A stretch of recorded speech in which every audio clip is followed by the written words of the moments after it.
phase also saw a significant shift in MR's emotional and psychological well-being. Feelings of frustration, guilt, and helplessness emerged as she became less capable of fulfilling her role as a mother and wife.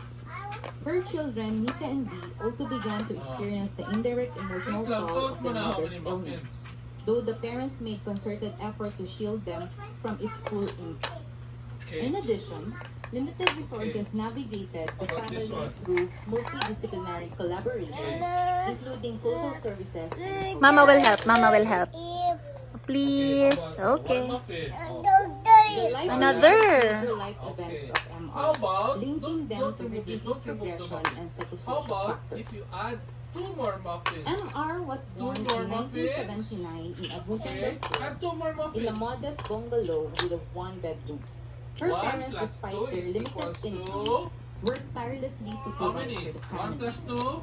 She grew up in a humble 1 muffin plus 2 and muffins is attended equal elementary to... and high school as a How regular many? student. 3. Okay, let's While her play. resources were limited, Place 1 MR into developed a which? passion for learning Is it and thought balanced? and had a particular fondness for Wow, is English, it which balanced? enabled her It's to dream of one balanced. day working in a market. Mama will help. Okay, you can do it. Oh, look at Mama. Oh. Determined to Go. pursue her aspirations. Go, go, go. Put. MR enrolled in a vocational course Okay, in computer 3. secretarial Okay, studies. how many muffins However, are there? financial constraints Let's pentagon. Oh, look at Mama ha. This one. Oh.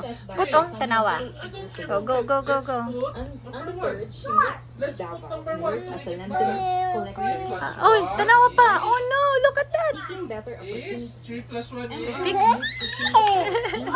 Answer properly. 3 plus 1. Oh, wait muna. Her employers treated her kindly, 3 plus providing Go, 1. kaya na ni mo. 2 hands.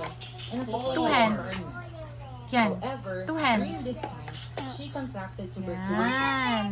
With the help of her employers, she underwent treatment and made a full recovery within 6 months, demonstrating Are you done? her resilience. They balance out. Uy, nawala na. You're done, Lar. Good job. 2006, MR relocated to Wow, Hong Kulang due to a no. work.